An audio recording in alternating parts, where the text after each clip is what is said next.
الحمد للہ نحمده ونستعینه ونستغفره ونؤمن به ونتوکل علیہ ونعوذ باللہ من شرور انفسنا ومن سیئات اعمالنا من يهده الله فلا مضل له ومن يضلل فلا هادي له واشهد ان لا اله الا الله واشهد ان محمدا عبده ورسوله اما بعد فان خير الحديث كتاب الله وخير الهدي هدي محمد صلى الله عليه وسلم وشر الأمور محدثاتها وكل محدثة بدعة وكل بدعة ضلالة وكل ضلالة في النار أما بعد أعوذ بالله السميع العليم من الشيطان الرجيم وكذلك ما أرسلنا من قبلك في قرية من نذير إلا قال مترفوها إنا وجدنا آباءنا على أمة وإنا على آثارهم مقتدون قال ولو جئتكم بأهدى مما وجدتم عليه آباءكم قالوا إنا بما أرسلتم به كافرون۔ ہر قسم کی تعریفات اللہ مالک الملک کے لیے ہیں، جنہوں نے جنات اور انسان کو بنیادی طور پر اپنی بندگی اور اپنی عبادت کے لیے پیدا کیا ہے۔ جنات اور انسان کی تخلیق کا حقیقی اور بنیادی مقصد یہی تھا کہ وہ بارگاہ رب العالمین میں آیا کریں، اپنی جبین نیاز کو مالک کائنات کی بارگاہ میں آ کے جھکایا کریں، اپنے دست سوال کو کبریا کی بارگاہ میں آ کے پھیلایا کریں، اپنی کمر کو حالت رکوع میں اس کی بارگاہ میں آ کے ہم کیا کریں، اسی کی تکبیر کی صداؤں کو بلند کیا کریں، اسی کی تحلیل کے آوازوں کو اجاگر کیا کریں اور اسی کی تسبیح گیت گایا کریں۔ چنانچہ ارشاد ہوا وما خلقت الجن والانس الا لیعبدون، اور میں نے نہیں بنایا جنات اور انسان کو مگر اپنی پوجا، اپنی بندگی اور اپنی عبادت کے لیے۔ حمد و ثنا کے بعد اربھا ارب انگنت اور بے شمار درود و سلام ہوں اس ہستی اقدس و مقدس پر کہ جن کا نام نامی اور اسم گرامی محمد کریم صلی اللہ علیہ وآلہ وصحبہ وبارک وسلم ہے۔ اللہ رب العزت نے امام الہدیٰ علیہ الصلوۃ والتسلیم کو اہل کائنات کی ہدایت اور ان کی رہنمائی کے لیے مبعوث فرمایا، اور آپ کی ذات بابرکات کے ذریعے اہل کائنات کی ہدایت اور ان کی رہنمائی کا خوب بندوبست فرمایا۔ اللہ رب العزت نے امام کونین علیہ الصلوۃ والتسلیم کو چونکہ اہل کائنات کی ہدایت اور رہنمائی کے لیے مبعوث فرمایا تھا، اس لیے آپ کی ذات بالا صفات کے اندر اللہ تبارک و تعالیٰ نے طرح طرح کی خصوصیات کو اور گوناگوں قسم کے خصائص کو ودیت فرما دیا تھا۔ اور ان تمام باتوں سے بڑھ کر یہ کہ میرے آقا کی زندگی میں کوئی صبح کوئی شام اور کوئی رات ایسی نہیں آئی، دکھوں کی کوئی گھڑی اور عشق کا لمحہ ایسا نہیں آیا جب مالک کائنات نے اپنی تائید، اپنی نصرت اور اپنی حمایت کو آپ کے شامل حال نہ فرمایا ہو۔ اور ان تمام باتوں سے بڑھ کر یہ کہ عرش کے رب نے اپنی آخری کتاب حمید کو سید العرب والعجم، امام المتقین والابرار، حضرت اشرف الانبیاء والمرسلین، حضرت خاتم النبیین جناب محمد کریم صلی اللہ علیہ وسلم کے قلب اطہر پہ نازل فرما دیا تھا۔ اسی کتاب حمید کے ایک انتہائی اہم، فصیح اور بلیغ عنوان یعنی ہدایت اور اس کی اہمیت کے حوالے سے گزشتہ کئی خطبات جمعہ سے اپنی چند گزارشات کو آپ حضرات کے گوش گزار کرنے کا سلسلہ جاری و ساری ہے۔ حضرات گرامی قدر، موضوع کا ایک حصہ منطقی طور پر مکمل ہو چکا ہے۔ اس حصے کے اندر میں نے ہدایت کی اہمیت کو اور اس کی گریوٹی کو آپ حضرات کے سامنے بیان کرنے کی کوشش کی ہے کہ دنیا جہاں کی نعمتیں اگر اکٹھی ہو جائیں تو نعمت ہدایت کا مقابلہ نہیں کر سکتی۔ ویسے تو اللہ تبارک و تعالیٰ کی تمام نعمتیں ہی بے پایاں ہیں، تمام نعمتیں ہی گرامایاں ہیں، تمام نعمتیں ہی اپنی اپنی جگہ پر خصوصی اہمیت کی حامل ہیں۔ خارج کے اندر بھی، داخل کے اندر بھی اگر ہم اللہ تعالیٰ کی نعمتوں کے پر غور کریں تو سچی بات یہ ہے وَإِن تَعُدُّوا نِعْمَتَ اللَّهِ لَا تُحْصُوهَا،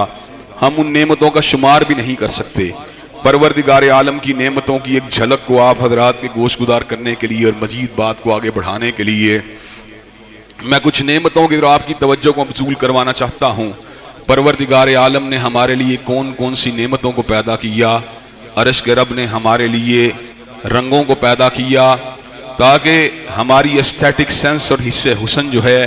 وہ متاثر نہ ہو، اور ہمارے لیے کہیں پہ سرمئی رنگت کو پیدا کیا، کہیں پہ سبز رنگت کو پیدا کیا، کہیں پہ نیلگوں آسماں کو پیدا کیا، کہیں پہ سرخ پہاڑوں کو پیدا کیا، کہیں پر بھورے رنگ کو پیدا کیا، کہیں پہ سبزے کو پیدا کیا، کہیں پہ سرخی کو پیدا کیا، کہیں پہ سیاہی کو پیدا کیا، کہیں پہ سفیدے کو پیدا کیا۔ حضرات گرامی قدر،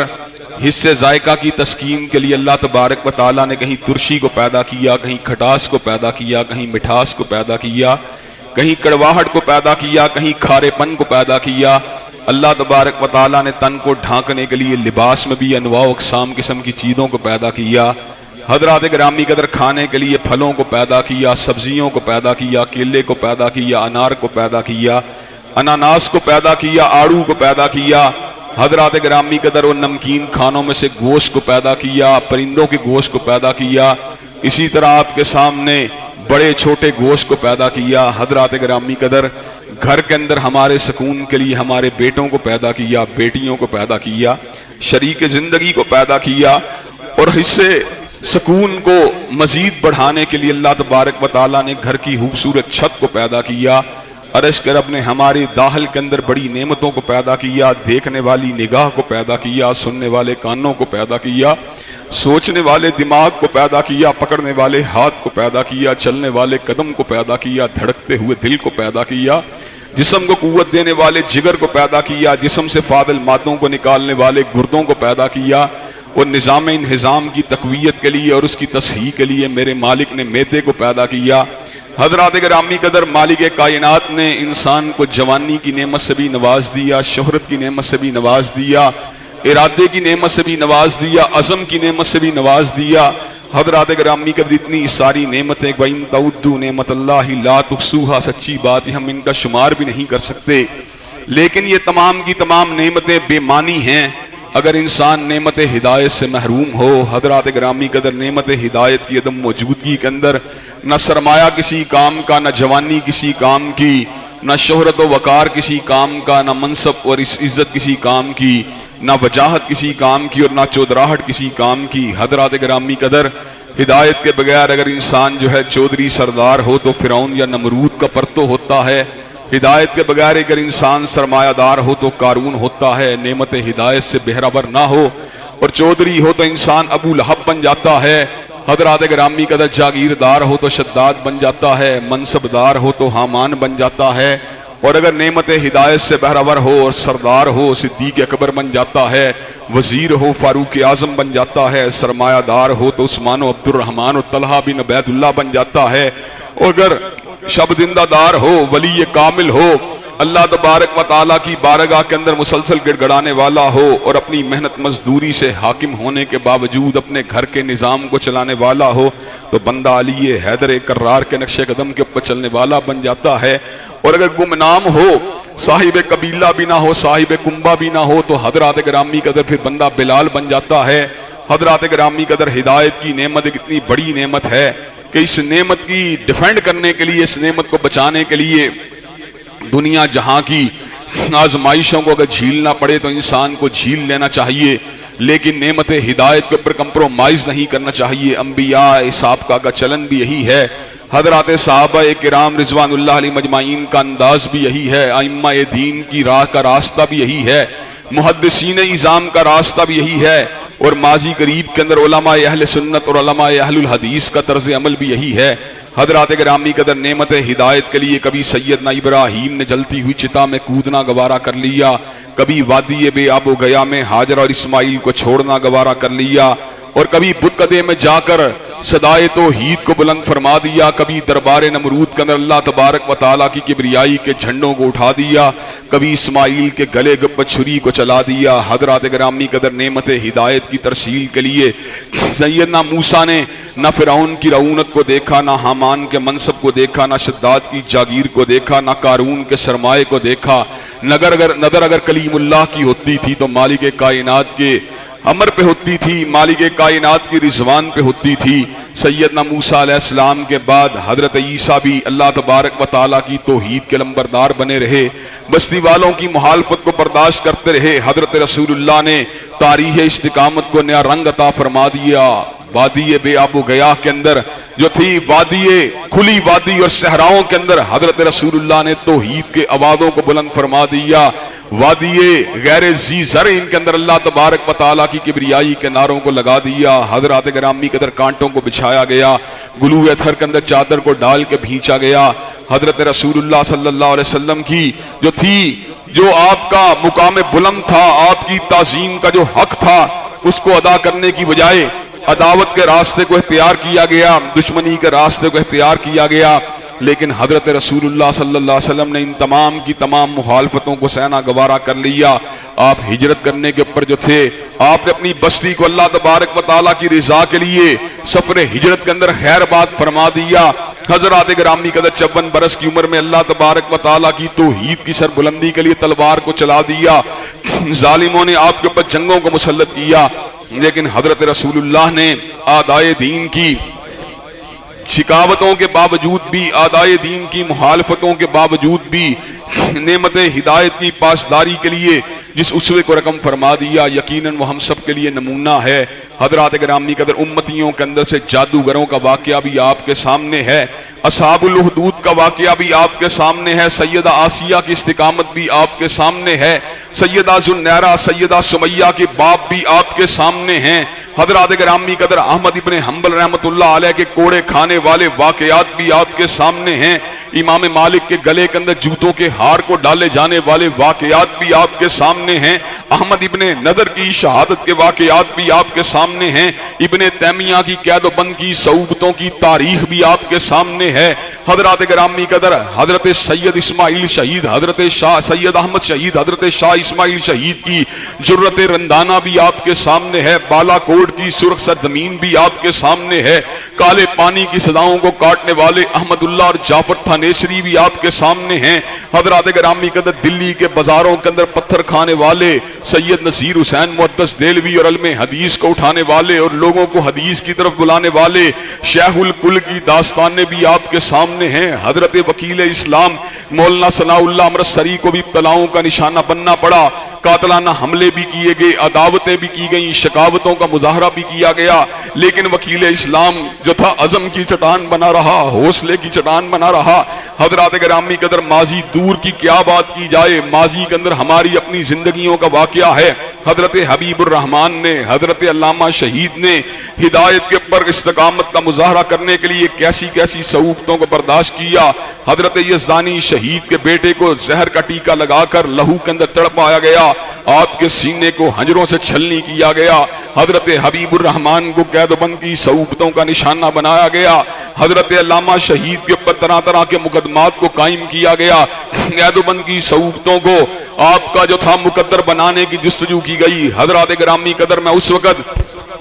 کریسن بٹ ماڈل سکول کا طالب علم ہوا کرتا تھا. حضرت علامہ شہید کے ایک مقدمے کی سماعت کا واقعہ مجھے ابھی تک یاد ہے، میں چھوٹا سا بچہ تھا، حضرت علامہ شہید کے مقدمے کی سماعت تھی، میں بھی سننے کے لیے چلا گیا. شعور بھی ابھی پوری طرح قائم نہیں تھا، لیکن اتنے الفاظ مجھے اچھی طرح یاد ہیں کہ جج نے کہا علامہ صاحب اس پرچے کے اندر سے اگر آپ ریلیز ہو بھی گئے تو 56 مزید مقدمات جو ہیں وہ آپ کے اوپر قائم اور دائم ہیں. حضرت علامہ شہید قید و بند کی صعوبتوں کو جھیلتے رہے، ضلع بندیوں کو برداشت کرتے رہے، قلم بندی زبان بندی کے آرڈر ان کے لیے مسلسل جاری ہوتے رہے. حضرت شہید نے زبان حال سے سمر کا اعلان فرما دیا، دار و رسن کی گود کے پالے ہوئے ہم اور سانچے میں مشکلات کے ڈھالے ہوئے ہم، اور وہ دولت جنوں کے زمانے سے اٹھ گئی اس دولت جنوں کے سنبھالے ہوئے ہم. حضرات گرامی قدر جب ان کی زبان بندی کے آرڈر جاری کیے گئے، جب ان کی کتابوں کو ضبط کرنے کی باتیں کی گئیں، تو حضرت شہید نے سمر کا اعلان فرما دیا، متائے لوح قلم چھن گئی تو کیا غم ہے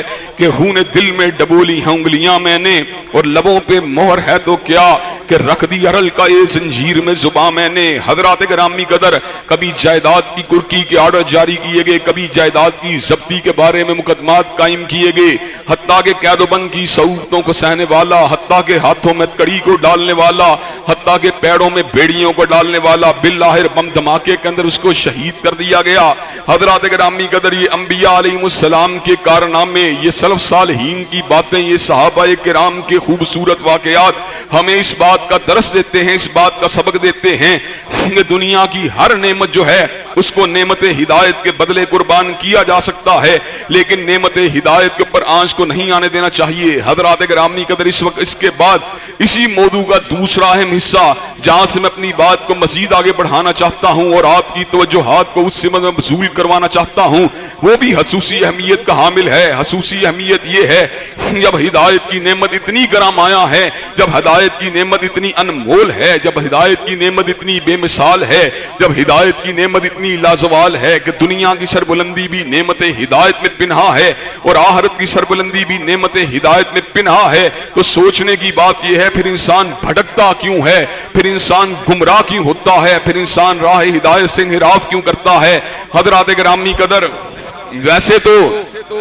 ہدایت کا راستہ، سیدھا راستہ، سعادت کا راستہ، بلندی کا راستہ، جنت کا راستہ، اللہ کی طرف سے رضوان کا راستہ، لیکن حضرات گرامی قدر اس کے باوجود یہ بات بھی دیکھنے کے اندر آئی ہے کہ ہدایت کے راستے کے اوپر رہنے والے لوگ ہر دور میں قلیل رہے، ہر دور کے اندر ایک چھوٹا دڑا ہدایت کے اوپر رہا اور اس کے مد مقابل ایک بڑا گروہ جو تھا وہ ہدایت سے منحرف رہا۔ حضرات گرامی قدر، قبل اس کے کہ میں ان اسباب کو آپ حضرات کے گوش گدار کروں جو نعمت ہدایت سے انسان کو دور لے جاتے ہیں، جس کی وجہ سے نعمت ہدایت چھن جاتی ہے، حضرات گرامی قدر میں اللہ تبارک و تعالیٰ کی ایک بات کو آپ کے گوش گدار کرنا ضروری سمجھتا ہوں۔ حضرات گرامی قدر، ابلیس لعین بھی ہے، ابلیس جھوٹا بھی ہے، ابلیس دھجل بھی کرتا ہے، فریب بھی کرتا ہے، مکاریاں بھی کرتا ہے، لیکن پروردگار عالم نے ابلیس کی ایک سچی بات کا، ایک سچے گمان کا کلام اللہ میں ذکر کیا۔ حضرات گرامی قدر، ابلیس نے اللہ کے سامنے یہ بات کہی تھی کہ میں بنی آدم کو، جو حضرت آدم کو میرے اوپر فوقیت دی گئی ہے، کبھی آگے سے پکڑوں گا، کبھی پیچھے سے پکڑوں گا، کبھی دائیں سے آؤں گا، کبھی بائیں سے آؤں گا، کبھی اوپر سے آؤں گا، کبھی نیچے سے آؤں گا، کبھی نفسانی، نفسیاتی اور نفسانی خواہشات کا اسیر بنانے کی کوشش کروں گا، کبھی خوف میں لے کے آؤں گا، کبھی دباؤ میں لے کے آؤں گا، کبھی لالچ میں لے کے آؤں گا۔ حضرات گرامی قدر، اس نے کہا تھا میں بنی آدم کو سیدھے راستے سے بھٹکاؤں گا، مگر ان میں سے صرف وہی بندے بچیں گے، الا عبادک منہم المخلصین، جو اللہ تعالی مخلص بندے ہوں گے۔ اللہ تبارک و تعالیٰ نے کلام اللہ میں ثمر کا اعلان فرما دیا اور کمال ہی فرما دیا۔ حضرات گرامی قدر، جب بھی میں مالک کائنات کی اس بات کو پڑھتا ہوں میرے رونگٹے کھڑے ہو جاتے ہیں اور میرے اوپر کپ کپی کی کیفیت طاری ہو جاتی ہے کہ اللہ تبارک و تعالیٰ یہ بات کہہ رہے ہیں، میری حقیقت و حیثیت کیا ہے، پیچھے کیا بات باقی رہ جاتی ہے۔ اللہ تبارک و تعالیٰ نے ثمر کا اعلان فرما دیا، وَلَقَدْ صَدَّقَ عَلَيْهِمْ إِبْلِيسُ ظَنَّهُ وَلَقَدْ صَدَّقَ عَلَيْهِمْ إِبْلِيسُ ظَنَّهُ فَاتَّبَعُوهُ إِلَّا فَرِيقًا مِّنَ الْمُؤْمِنِينَ، اور البتہ یقیناً ابلیس نے اپنا گمان پورا کر دکھایا، فَاتَّبَعُوهُ إِلَّا فَرِيقًا مِّنَ الْمُؤْمِنِينَ، اور سارے ہی اس کے پیچھے لگ گئے، إِلَّا فَرِيقًا مِّنَ الْمُؤْمِنِينَ، مگر مومنوں کی ایک جماعت ایسی بچی جنہوں نے ابلیس کے راستے کو اختیار نہیں کیا۔ مومنوں کی فقط ایک ہی جماعت ایسی بچی جو ابلیس کے راستے کے اوپر نہیں چلی۔ وَلَقَدْ صَدَّقَ عَلَيْهِمْ إِبْلِيسُ ظَنَّهُ فَاتَّبَعُوهُ إِلَّا فَرِيقًا مِّنَ الْمُؤْمِنِينَ۔ حضرات گرامی قدر، اس کا مطلب کیا ہے؟ اس کا مطلب یہ ہے ہدایت کے اوپر چلنے والے لوگ قلیل ہی ہوں گے، ہدایت کے اوپر چلنے والے لوگ تھوڑے ہی ہوں گے۔ حضرات گرامی قدر، گو ہدایت کا راستہ جنت کا راستہ ہے، گو ہدایت کا راستہ سعادت کا راستہ ہے، گو ہدایت کا راستہ سربلندی کا راستہ ہے، گو سعادت کا گو ہدایت کا راستہ حوروں کی رفاقت کا راستہ ہے، گو ہدایت کا راستہ غلمان کی خدمت کا راستہ ہے۔ لیکن حضرات گرامی قدر، نعمت ہدایت کا حصول حاصل ہو جانا یہ معمولی واقعہ نہیں۔ اس نعمت سے ہر عہد کے اندر بہرابر ہونے والے لوگ ہمیشہ کم رہیں گے، اور اس نعمت سے منحرف ہو جانے والے لوگ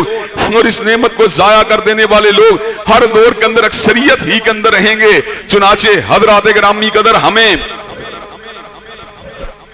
نعمت ہدایت کو معمولی نعمت نہیں سمجھنا چاہیے،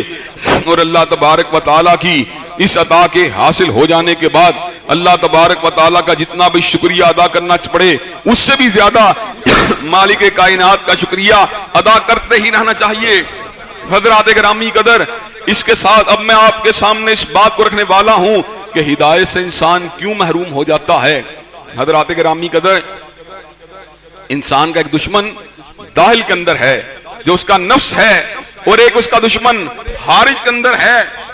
جو ابلیس لعین اور اس کی جماعت ہے۔ حضرات گرامی قدر، ابلیس لعین اور اس کے کرندے اور اس کی جمعیت کیا کرتی ہے؟ انہو یراکم ہوا وقبیلہ من حیث لا ترونہم، وہ اور اس کا قبیلہ ہمیں وہاں سے دیکھتا ہے، یہاں سے ہم ان کو نہیں دیکھتے۔ حضرات گرامی قدر ایک دشمن ہے جو نظر آ رہا ہے، ایک ہتھیار ہے جو نظر آ رہا ہے۔ حضرات گرامی قدر دیدہ دشمن سے بچنا بھی آسان کام نہیں، ہتھیار والے دشمن سے بچنا بھی آسان کام نہیں۔ جو ہتھیار والا دشمن ہے، جو سامنے نظر آنے والا دشمن ہے، اس کی جارحیت، اس کا جوش جذبہ،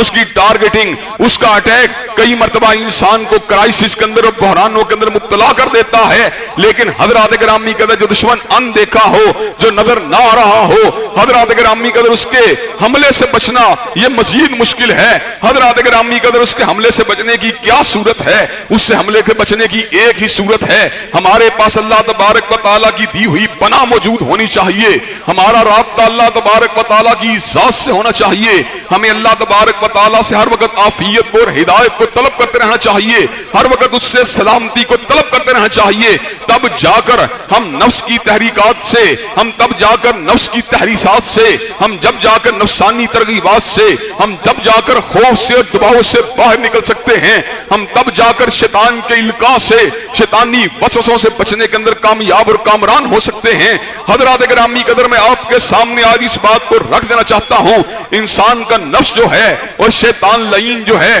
وہ انسان کے لیے کون کون سی چیزوں کو مزین کرتا ہے، وہ کہاں کہاں پہ اس کو داؤ لگانے کی کوشش کرتا ہے، وہ کون کون سے جال اس کے لیے بچھاتا ہے، وہ کہاں کہاں اس کو اپنے دامِ تصویر میں لے کے آتا ہے۔ حضرات گرامی قدر کتاب و سنت نے ان تمام راستوں کو واضح فرما دیا، ان تمام حملوں کو واضح فرما دیا، ان تمام اٹیکس کو واضح فرما دیا جو ہدایت کی نعمت کو اچک لیتے ہیں، جو انسان سے نعمت ہدایت کو چھیننے کا باعث بن جاتے ہیں۔ حضرات گرامی قدر جو خطبہ مسنونہ کے بعد میں نے آپ کے سامنے آیت مبارکہ تلاوت کی تھی، وہ پہلا بڑا سبب ہے جو انسان کو نعمت ہدایت سے دور لے جانے والا، جو انسان کو ہدایت سے بھٹکا دینے والا۔ حضرات گرامی قدر انسان کو اپنے آباء و اجداد سے بڑا ہی پیار ہے، انسان کو اپنے آباء و اجداد سے بڑی ہی محبت ہے۔ آپ کو اپنے باپ سے پیار ہے، مجھے اپنے باپ سے پیار ہے، آپ کو اپنے دادا سے پیار ہے، مجھے اپنے دادا سے پیار ہے، آپ کو اپنے نانا سے پیار ہے، مجھے اپنے نانا سے پیار ہے۔ حضرات گرامی قدر یہ پیار جو ہے کئی مرتبہ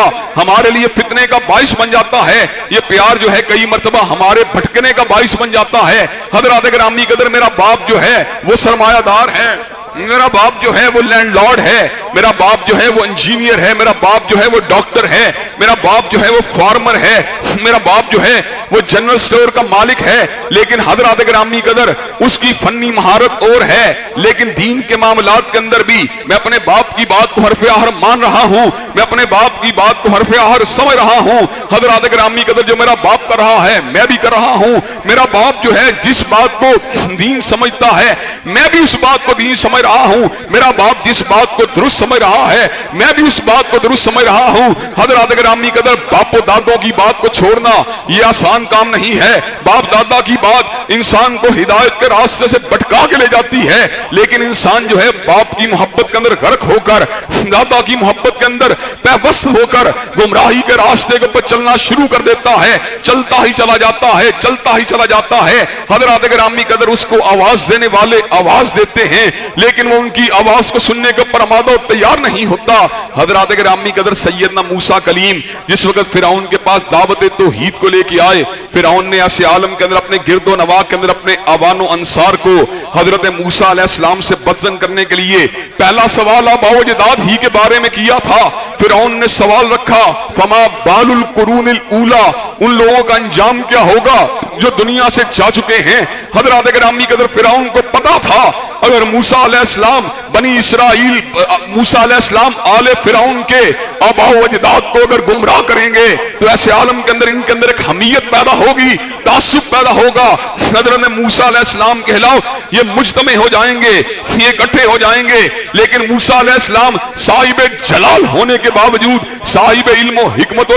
دانش بھی تھے۔ آپ نے اس امر کا اعلان فرما دیا علمھا عند ربی فی کتاب لا یضل ربی ولا ینسا، ان کا علم میرے پروردگار کے پاس ایک کتاب کے اندر موجود ہے، لا یضل ربی ولا ینسا، نہ میرا رب کبھی بھولا ہے نہ میرا رب کبھی بھٹکا ہے۔ حضرات گرامی قدر اس بات کے پر فرعون لاجواب ہو گیا۔ حضرات گرامی قدر آباء و اجداد کی محبت کا کا آپ کی ہدایت کے اوپر جو منفی اثر ہے، اللہ تبارک و تعالیٰ نے اس کو 25ویں پارے کے اندر بڑا کھول کے بیان فرما دیا۔ پروردگار عالم اس امر کا اعلان فرماتے ہیں وَكَذَلِكَ مَا أَرْسَلْنَا مِن قَبْلِكَ فِي قَرْيَةٍ مِّن نَذِيرٍ، جب بھی ہم نے آپ سے پہلے کسی بستی کے اندر کسی ڈرانے والے کو بھیجا إِلَّا قَالَ مُتْرَفُوهَا، تو اس بستی کے بڑے اور باثر لوگوں نے ایک ہی بات کہی إِنَّا وَجَدْنَا آبَاءَنَا عَلَىٰ أُمَّةٍ وَإِنَّا عَلَىٰ آثَارِهِم مُقْتَدُونَ، ہم نے اپنے آبا کو ایک خاص طریقے کے اوپر پایا ہے، وَإِنَّا عَلَىٰ آثَارِهِم مُقْتَدُونَ، اور ہم انہی کی اقتدا کریں گے۔ حضرات گرامی قدر، انبیاء سابقہ کی دعوت کیا تھی؟ اولو جئتکم بأہدی مما وجدتم علیہ آباءکم، کیا ہم تمہیں ایک ایسی بات سے آگاہ نہ کریں جو تمہارے باپوں اور دادوں کے طریقے سے بہتر ہے؟ حضرات گرامی قدر، انبیاء سابقہ کسی عام حدیث کی بات نہیں، کسی عام ولی اللہ کی بات نہیں، کسی صحابی کی بات نہیں، بلکہ قریہ کی طرف آنے والے رسول اللہ کی بات ہے، قریہ کی طرف آنے والے اللہ کے پیغمبران برحق کی بات ہے۔ اللہ کے پیغمبران برحق اس بات کو سنا رہے ہیں، اولو جئتکم بأہدی مما وجدتم علیہ آباءکم، کیا ہم تمہیں اس بات سے آگاہ نہ کریں جو تمہارے باپوں کے طریقے سے بہتر ہے؟ تو جواب میں پتا کیا کہنے لگے؟ انا بما ارسلتم بہ کافرون، ہم اپنے باپوں کے طریقے پر رہیں گے، ہم تمہاری دعوت کا انکار کرنے والے ہیں۔ حضرات گرامی قدر، اس کا مطلب یہ ہے کہ لوگوں نے انبیاء سابقہ کی دعوت کے مقابلے کے اندر بھی اپنے آبا کے طریقے کو ترجیح دی۔ جب لوگ انبیاء کی دعوت کے مقابلے میں اپنے آبا و اجداد کے طریقے کو ترجیح دے سکتے ہیں تو دور حاضر کے مبلغ کی اسی بات کے مقابلے کے اوپر اپنے آبا و اجداد کی بات کو کیوں ترجیح نہیں دیں گے؟ چنانچہ ہم اس بات کا مشاہدہ کر سکتے ہیں، ہمارا ملک ہو یا کوئی اور ملک ہو، آپ اس بات کو آسانی سے دیکھ سکتے ہیں، جو جس مذہب میں پیدا ہوا وہ اسی مذہب کا پیروکار ہے، جو جس مسلک میں پیدا ہوا وہ اسی مسلک کا پیروکار ہے، جو جس امام کے پیچھے چلنے والے گھرانے میں پیدا ہوا وہ اسی امام کا پیروکار ہے۔ حضرات گرامی قدر، لیکن ہدایت کا میرٹ اور ہدایت کا جو اصولی جو معیار ہے، اصولی کسوٹی ہے، میں اس کو آپ حضرات کے سامنے بوانگے دوہل بیان کر دینا چاہتا ہوں۔ حضرات گرامی قدر، حافظ محمد گوندلوی رحمت اللہ علیہ جو کہ میرے نانا ہیں، اور علامہ شہید جو کہ میرے باپ ہیں، اور جن کا تخصص بھی دینیات ہے، جن کا تخصص بھی علوم شریعہ ہے، جن کا تخصص بھی کتاب و سنت کا علم ہے، رب کعبہ کی قسم ہے، ان کا استدلال بھی، ان کا استنباط بھی، ان کا اجتہاد بھی، ان کا فہم بھی اگر کتاب و سنت سے ٹکرا جائے، رب کعبہ کی قسم ہے ان کی بات دین میں حجت نہیں ہو سکتی۔ دین میں حجت اور دلیل اگر کسی کی بات ہوگی یا رب کی بات ہوگی یا کالی کملی والے کی بات ہوگی۔ حضرات گرامی قدر، اس اصول کو اور اس زاویے کو اپنی زندگی کے اندر جگہ دینے کی ضرورت ہے۔ حضرات گرامی قدر، دین نہ میرے باپ کی بات کا نام ہے، نہ آپ کے باپ کی بات کا نام ہے، دین نہ آپ کے نانا کی بات کا نام ہے، دین نہ میرے نانا کی بات کا نام ہے، دین نام ہے فاطمہ کے بابا کی بات کا نام ہے، حسنین کے نانا کی بات کا نام ہے۔ حضرات گرامی قدر، چنانچہ ہدایت کے اوپر رہنے کے لیے جس پہلی چیز کی ہمیں از ضرورت ہے وہ پہلی چیز یہ ہے کہ آباء و اجداد کی محبت اپنی جگہ پر ہے، آباء و اجداد کا پیار اپنی جگہ پر ہے، آباء و اجداد کا احترام اپنی جگہ پر ہے، لیکن دین کے مسئلے کے اندر حجت اگر کسی کی بات ہے، اللہ تبارک و تعالیٰ کی بات ہے یا کالی کملی والے کی بات ہے، حضرات گرامی قدر، ہدایت کے راستے کے اندر بڑی رکاوٹ آباء و اجداد کی ہر بات کو بلا چون و چرا تسلیم کر لینا، بلا دلیل تسلیم کر لینا، بلا شرط تسلیم کر لینا، اور ان سے کسی خطا کو، کسی غلطی کو اور صحف کے امکان کو ان سے بالکل رفع کر دینا، اور اس بات کو سمجھ لینا چونکہ میرا باپ بڑا ہی زمانہ ساز تھا، چونکہ میرا باپ ماہر معاشیات تھا، چونکہ میرا باپ بہت بڑا طبیب تھا، کیونکہ میرا باپ بہت بڑا انجینئر تھا، اس لیے دین کی بات بھی اسی کو پتا تھی۔ حضرات گرامی قدر، امور دنیا کے اندر مہارت رکھنا تو عدور کی بات ہے، امور دنیا کے اندر بھی اگر تیرے باپ دادا کو مہارت ہو لیکن ان کی بات کملی والے کی بات سے ٹکرا جائے، ان کی بات حجت و دلیل نہیں ہوگی، بلکہ حجت و دلیل اگر کسی کی بات ہوگی یا رب کی بات ہوگی یا کالی کملی والے کی بات ہوگی، حضرات گرامی قدر ہدایت کے راستے کے اندر مزید جو رکاوٹیں حائل ہیں انشاءاللہ العزیز آئندہ خطبہ جمعہ میں ان کو آپ حضرات کے گوش گزار کیا جائے گا۔ اللہ تبارک و تعالیٰ سے دعا ہے اللہ تبارک و تعالیٰ ہم سب کو نعمت ہدایت کا پاس کرنے کی اور ہدایت کے راستے میں جو رکاوٹیں کھڑی ہیں ان کو عبور کرنے کی توفیق دے۔ وآخر دعوانا الحمدللہ رب العالمین۔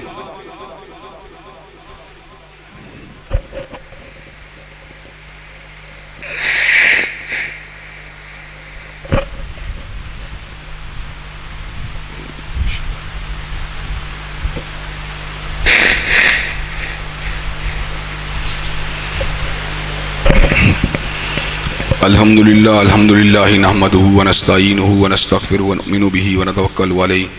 ونعوذ باللہ من شرور انفسنا ومن سیئات اعمالنا من یہدہ اللہ فلا مضل لہ ومن یضلل فلا ہادی لہ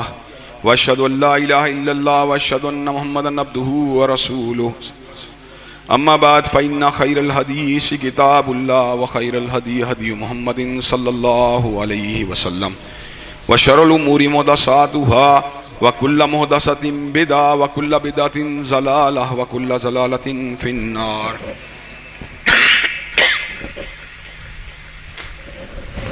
حضرات گرامی قدر،